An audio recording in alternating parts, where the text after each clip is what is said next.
George Litsis. And I was with a 42nd Bomb Group, 69 Bomb Squadron in the South Pacific. We didn't have this. I had a drift meter here. Uh-huh. I had a drift meter. No seats there. I had my table there where I worked. So you were a navigator? I was a Navigator Bombardier. Okay. Okay. And did you also operate the top turret? no, the engineer did that. The engineer did that? No, I was what would you call a fire officer. If the gunners were firing and they shouldn't be firing because of our tracers, I would tell them to stop firing because they know where we were. But my place was right here between the pilot and the co-pilot. I see. And naturally, when we got to the target, I would crawl through this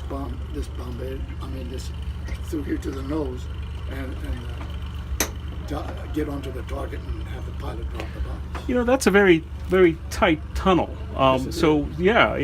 Well, it's not bad. I'm a little guy. For me, it is. And you did that crawl with a parachute pack on? No. I didn't wear a parachute on until we knew that something was going to happen with the parachute. I had a backpack. And what was the average altitude you would be at when you... Anywhere from 500 to 12,000 feet. We wouldn't go over 12,000 feet. Okay. You know, I started out in Guadalcanal. That's when in 1940. Either late 42 or early 43. And I was there until late 44s. And I had 76 missions there. One of the missions that I had was to go bomb a couple ships that were anchored at the top of Bougainville, a little island there. There's a little island in the big island Bougainville. There are two ships in there, and we were supposed to get there about 12 o'clock midnight. So we took off about 10:30. My clock was going to take us about an hour and a half to get there because we don't fly too fast. I don't think we flew over 250, 300 miles an hour. So when we got to the target, we saw the target, the two ships.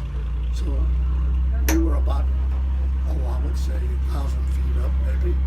And we were supposed to drive in and hit the one ship that was crisscross hitting at the bow, go over that ship and hit the other ship that was straight on, hit its deck. So as we were going down, we could see tracers coming from... Sorry about that. We could see tracers coming down from those islands trying to hit us. Well, I don't know when we dropped our bombs, but I don't know when we got hit, but we got hit in the right wing. And the radio man and the gunner that was in the back hollered, say, we're hit. So I said, how do you know? He says, well, there's a lot of fumes going off of that wing. So the co-pilot told the pilot, said, well, we better land down here close to on the sandy beach before we lose our wing. And the pilot said, how long do you think we'll live if we land on that beach down there? We're in enemy territory. He said, no. He said, George, get me over to another island where we are. So I gave him the course to go to that island. And as we approached the island that we were supposed to land, we got a red light, which meant don't land. Land. So we went over and we circled a little cove there for about 30 or 40 minutes. And then we got a green light. So that says, come on in and land. So when we landed, we said, why did you give us this red light? And they said, well, following you were two Japanese fighters. And these two Japanese fighters, what they did, one of them would have a big light on it, and he would get behind your tail and shine the light on you, and then the other one would take off and hit you from the sides. So when the fighters weren't following us anymore, they gave us that green light and we came in. I see. So we got out of our airplane, we looked at the wing where we saw a big hole in it, and we looked at the top and it had a big hump in it. So that meant that the shell exploded in raw gas. If there was fumes in there, it would have knocked off the wing. Wow. So that was one of the worst ones that we had. The last place I landed was in Zanzibar, which is where New Guinea is.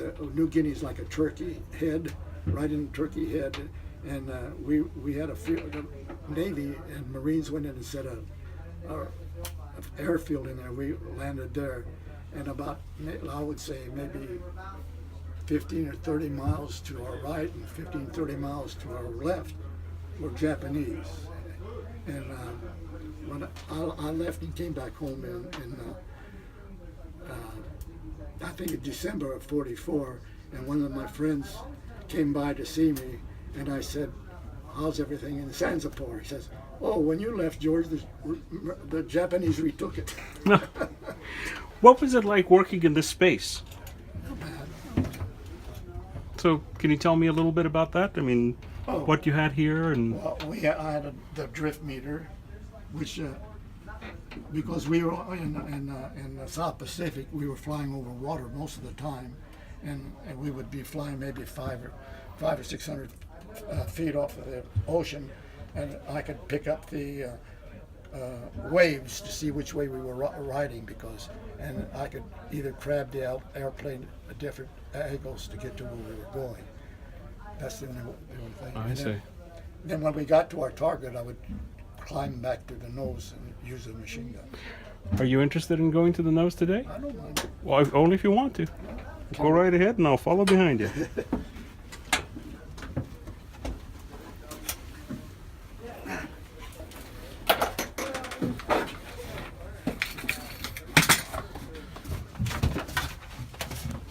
I don't know if we can both fit in here.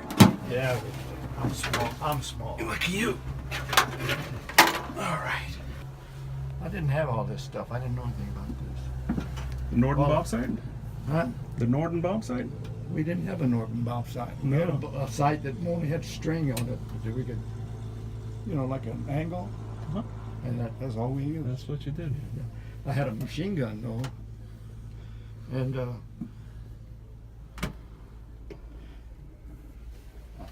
we went over one of the airfields at one time, and we were flying treetop level, and I would use these as a machine gun. I saw a truck with soldiers come by, and I tried to hit them. I don't know if I hit them or not, but and then my machine gun jammed. So I reached down here to unjam the machine gun, and I heard a zip. And I reached back at her, and I saw a bullet hole here and a bullet hole there. So I went right back under the tunnel again. When I got through on that bomb run and we hit the ships, and the radio man says we're hit, you should have seen me claw across that bomb thing to go look and see, what are you talking about? Over the top of the bomb, Yeah. the narrow space. Yeah, the narrow space, and I had to go look to see where the smoke was coming from. So that's when I told the pilot we better go home. Fantastic. Thank you again. Put my name here. Yeah. Yeah, you. Well, it's actually it did this. There's pieces of it where some of it's here in this museum, some of it is in Topeka, some of it's in like a storage facility in Montana. Yeah, they really admitted it all.